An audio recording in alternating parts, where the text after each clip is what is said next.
ห้อยยาได้โอ้นี่เฮือนเราบ่นี่ตะมุตะมิดีแท้น้องเปี้ยเฮือนเจ้าบ่โอ้คักเนาะพุ่นตะพุ่นผู้นี้ซื้อได้ก็หลาเจ้านะเอามือลงเลยโอ้พี่ปินหนามาพี่ปินหนามาพี่น้องเอ้ยบาดนี้ความบังเอิญได้มาพบพ่อได้พี่น้องหมดโทรศัพท์ให้ก่อนหมดเพลงหมดเพลงเดี๋ยวติดลิขสิทธิ์แปลวเลยสบายดีFCนะสบายดีเอ้ยอายขนาดน้องเปรี้ยวพี่น้องออกมาแล้วแต่เฮือนเอื่อยเนาะโอ้อยู่ไซเฮือนเจ้าบัดนี่เขาจมมันโอ้อยู่มงคลจมฮันโอ้อันนี้มาอยู่เฮือนตัวเองเลยเนาะบ่ได้อยู่แล้วเฮือนนะแล้วว่าเพิ่นปลูกเขาให้จังมาแล้วโอ้แล้วปลูกเขาให้จังมาสิให้พามือเฮือนนะอยากเห็นเฮือนได้บ่ฮะเอ้าจะว่าข้านี่อยากให้ FC เห็นเฮือนซานเจ้าเพื่อบ่ต้องอายนำเสนอเลยป่ะบ่ค้านเจ้าพัดย่านเพิ่นว่าบ่กล้าไปเบิ่งเฮือนน้องเปรี้ยวเพิ่นพี่น้องไปเบิ่งบ้านเรา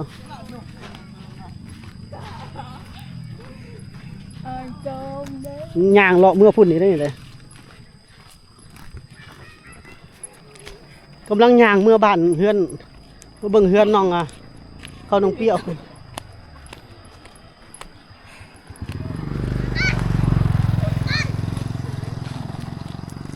ย่างเลยพี่น้องย่างทำทางเลยผู้นี้ซื้อได้ผู้นี้นะ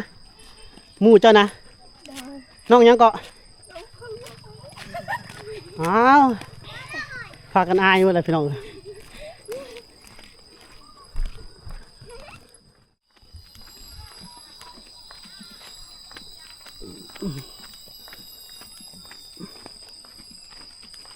มาอยู่บ้านมาอยู่เฮือนได้จากมือละฮะบ่ได้ไปไสบ่บ้านนี้บ่ได้ไปรับจ้างบ่เดี๋ยวพี่น้องเดี๋ยวบรรยากาศทางไปบ้านน้องเปรี้ยว FC ว่ะมาดันต่อได้เพิ่นมาปั่นต่อได้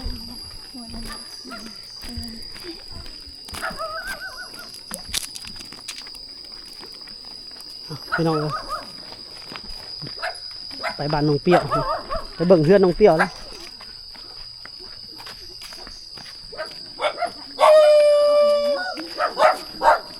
อย่ามาล้างนี่แม่นบ่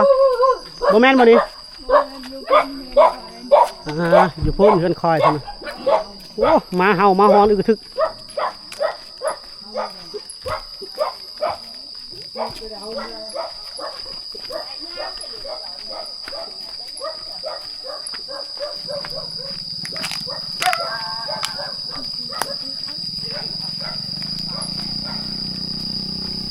บรรยากาศไปแม่เราบ่ออกฟืนมา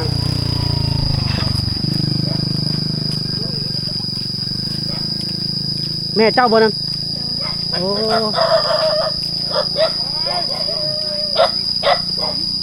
มาหลายที่แถวนี้ห้อยยาได้โอ้นี่เฮือนเราบ่นี่ตะมุตะมิดีแท้น้องเปี้ยเฮือนเจ้าบ่โอ้คักเนาะพุ่นตะพุ่นสายน้ำพี่น้องโอ้นี่แม่มาแต่ให้บ่สบายดีเด้อมาดีก่อนสบายดีมาแต่ให้แต่สวนแม่เพิ่นโอ้นี่น้องเปียวมาย้ำมาพี่มองเฮือนเรานี่โอ้คักเนาะน้อยหน้าแน่นพี่น้องเฮือนน้องเปียวเพิ่นนี่โอ้คันได2ทางขึ้นเนาะจะนอนอยู่นี่เลยบ่ กลางคืนหรือว่าไปนอนเฮือนหมู่นอนนี่เลยเนาะอ๋อจักคนอยู่นี่เฮือนเจ้านี่จักคน วันคอย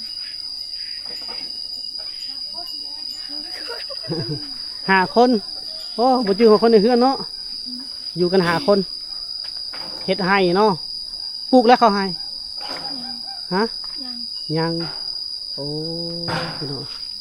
พ่อบ่นอนนะพ่อบ่เพิ่นเป็นหยังคือนอน นอนพักผ่อนบ่ หมอมันเจ็บตีน โอ้บ่สบายนี่ก็บ่นอนอืมเนาะโอ้เป็นบงไว้บง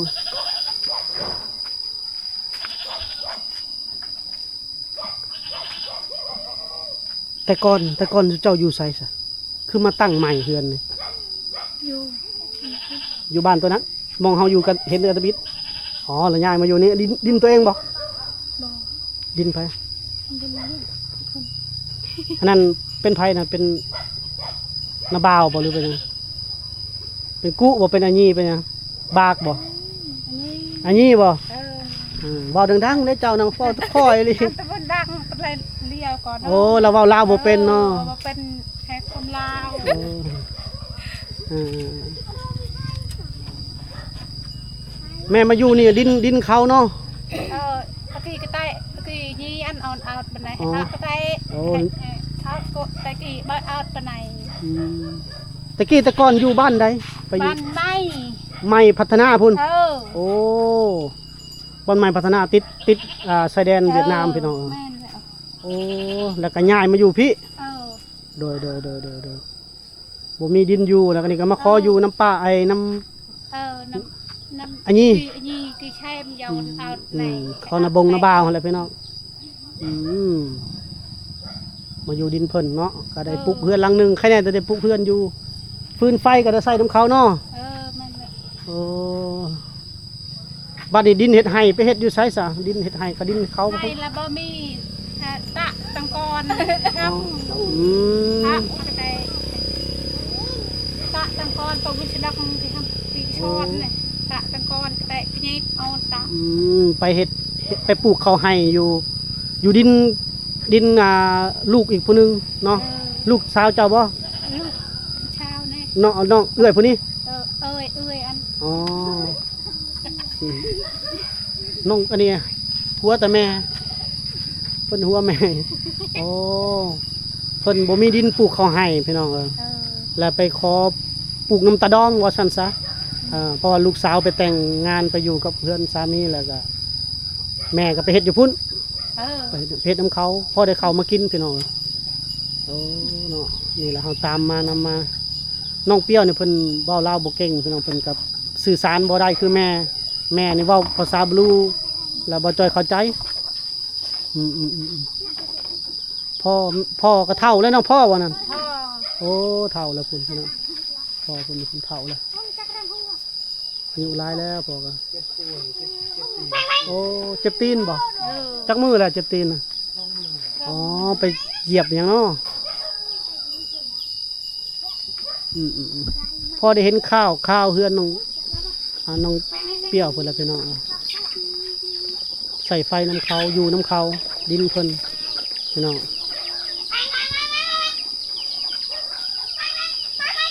นี่มาอยู่ใกล้แม่อยู่ใกล้แม่อยู่หันเลยพอได้เห็นเพิ่นอายบ่ต้องอายเด้ออายนำเสนอมีลูกสาวลูกชายก็มีว่าผู้ใหญ่ก็ ใหญ่ลูกชาย เอาเมียแล้ว เอาเมียร้อย อ๋อก็แสดงว่าอยู่กันเท่านี้แล้วผู้ใหญ่เนาะโดยอันนี้ก็จะมาอาศัยดินพี่น้องอีกพี่น้องแต่ว่าลูกชายนี่สร้างครอบครัวต่างหากอยู่ต่างเนาะดินกับดินข้าเจ้าเนาะอยู่น้ำพี่น้องอยู่น้ำนั้นเนาะดินปลูกสร้างโอ้เขาตะปุถ้าดินไปนี่ก็ปลูกเฮือนทาวรก็บ่ได้อีกปลูกเฮือนหนาแน่นก็แต่น้อยเพิ่นให้ออกก็บ่ได้อีกกันเจ้าว่าเฮ็ดเฮือนงามเฮือนนั่นก็บ่ได้อีกข้าวน้ำจำปาเด้บ่ได้ขาดเคินบ่ข้าวนะ ขาดก่อน ข้าวกินน่ะนะขาดอยู่บ่ เอาข้าวได้ใช้มากินเนี่ยไปซื้อเอาบ่เลย ชื่อ อ๋อเนี่ยเอาเงินได้ใช้ไปซื้อซะ เงินที่ไทยเดอะไทยจีน โอ้ไปรับจ้าง รับ เฮ็ด จ้าง งานจีน เฮ็ดหยังไปใส่ไปไม่วิกนะบ่ อ มายูคาเนาะไปใส่ปุ๋ยไปอนามัยทำความสะอาดมายูคารับจ้างคนจีนเนาะมาได้ซื้อข้าวกิน แม่ หาหน่อไม้ขาย ừ อืม thầy thì dạ đâu chào อืมพอมาเห็นเฮือนซานเพิ่นแล้วเนาะก็เฮือนหนาแน่นอยู่กับประมาณนึงเพิ่นเอาเฮือนฟากนั่นแหละเฮือนไม้ไผ่เนาะมีบนอยู่เพิ่นเป็นเสื้อผ้าบนนอนเพิ่นเนาะอืมทางแม่และน้องเปรี้ยวแม่ก็อายุหลายแล้วพ่อก็อายุหลายแล้วมีแต่น้องเปรี้ยวแล้วน้องเปรี้ยวกับพอได้อยู่แต่ซอยเวียกซอยแม่หนึ่งเขาวหนึ่งน้ำแบบนี้แล้วพี่น้องบองหนึ่งเข่าอยู่ใช้สมองหนึ่งเข่านะโอ้อันนั้นเฮือนครัวอยู่พุ่นบ่พุ่นเฮือนครัวเพิ่นอยู่แต่โซนหนึ่งอีกขอกเป็ดขอกไก่เนาะโอ้มีแบ่พร้อม bé แบ่ตัวเองบ่ bé can on chelo tay ho quy โอ้โครงการ không can on แบ่โครงการซอยให้เลี้ยง không can đi อืม น้องเปียขาหัวแต่แม่เนาะเขามาเห็นแล้วพี่น้องเฮือนซานเพิ่นเนาะ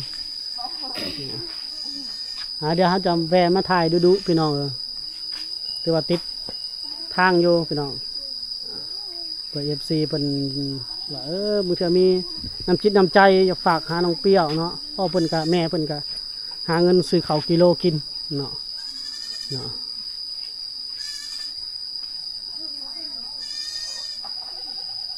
งเปรี้ยวเพิ่นนึ่งข้าวแล้วบ่มื้อนี้ ย่างบ่ nhá โอ้หนึ่งข้าวค่ำเนาะทางพี่เนาะ ไผหนึ่งข้าวแม่หรือเจ้า mẹ แม่เจ้าบ่ได้หนึ่งบ่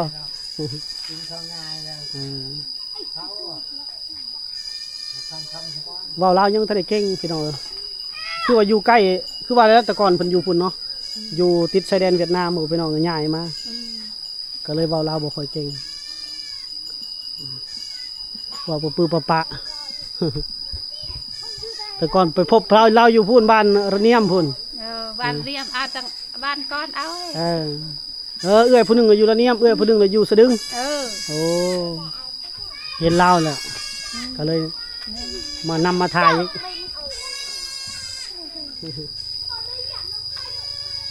ผู้นี้ซื้อได้ก็หลาเจ้านะเอามือลงเลยโอ้พี่ปินหนามาพี่ปินหนามาใส่กล้องเถอะน้องยังเกาะฮะน้องเฟืองมีสีหักได้เถอะออกแบบผิวเข้มๆนิดหนึ่งเนาะน้องเฟืองเพื่อนเจ้าอยู่ใช้สักอ๋อได้เฮียนหนังสือบ่ล่ะบ่ได้เฮียนเลยโอ้ยตายเนาะคือบ่เฮียนอยู่ใกล้ๆก็ใกล้เติบได้เนาะได้แล้วมึงประมาณ3 หลักไปโรงเรียนพี่น้องน้องเฟืองอ๋อนี่สวยได้นี่ได้สวยได้นี่ได้ผิวเข้มหน่อยหนึ่งสไตล์ผู้สาวนั่นเนาะผู้สาวแบบชนเผ่าน้องเปรี้ยวกับน้องเฟืองเนาะให้เอฟซีเป็นเบิร์ไกลๆกับน้องเฟืองนิ่มจะบอก ละไม้ไข่กันกับน้องไส้เนาะพี่น้องเนาะอยากจะคือน้องไส้เลยบุกหน้าตาเพิ่นให้น้องเปรี้ยวนี่เขาใช้เพิ่นผ้าเบิ่งเฮือนครัวบ่มองเลี้ยงสัตว์หมดนั่นไปเบิ่งเฮือนคอกเฮือนครัวบ่เลี้ยงคอกเป็ดคอกไก่พี่น้อง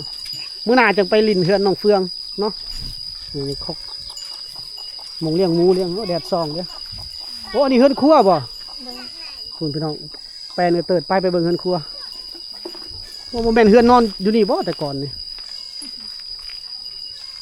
คือแปลนแท้ฝนตกมันสิบ่หัวหมดบ่เป็นครัวอยู่นี่ไปพาเข้าไปพาเข้าไปให้เอฟซีเพิ่นเบิ่งว่าแม่นแต่ก่อนนอนนี่บ่แม่นบ่นี่พี่น้องนี่เบิ่งแดดส่องเว้ยนะแต่ก่อนนอนนี่แหละไปเข้าไป แล้วได้เฮือนอยู่แล้วไปนอนหันโอ้เอาบังอ่า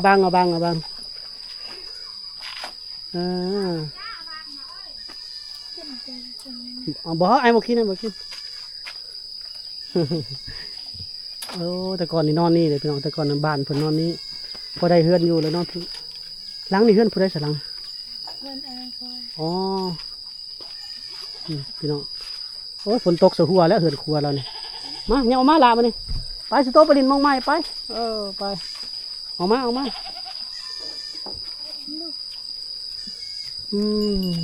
พี่ลงมาพี่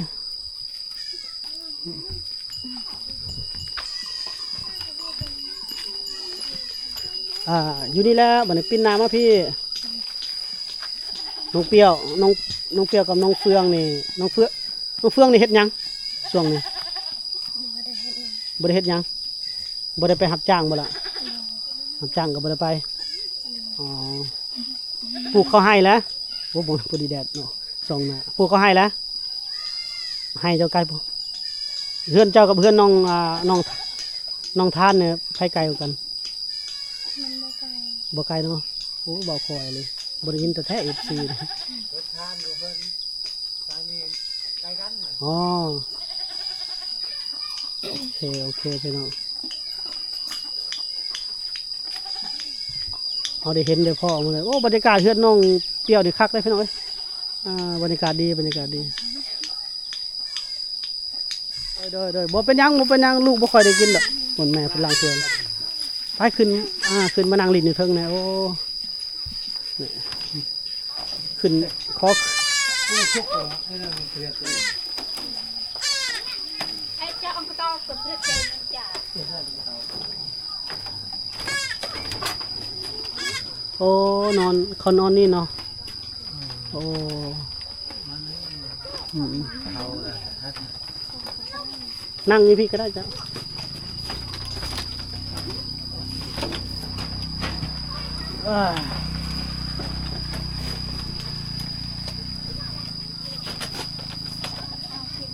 โอ้เอาไปยับไปพุ่นยกไปพุ่นก็ได้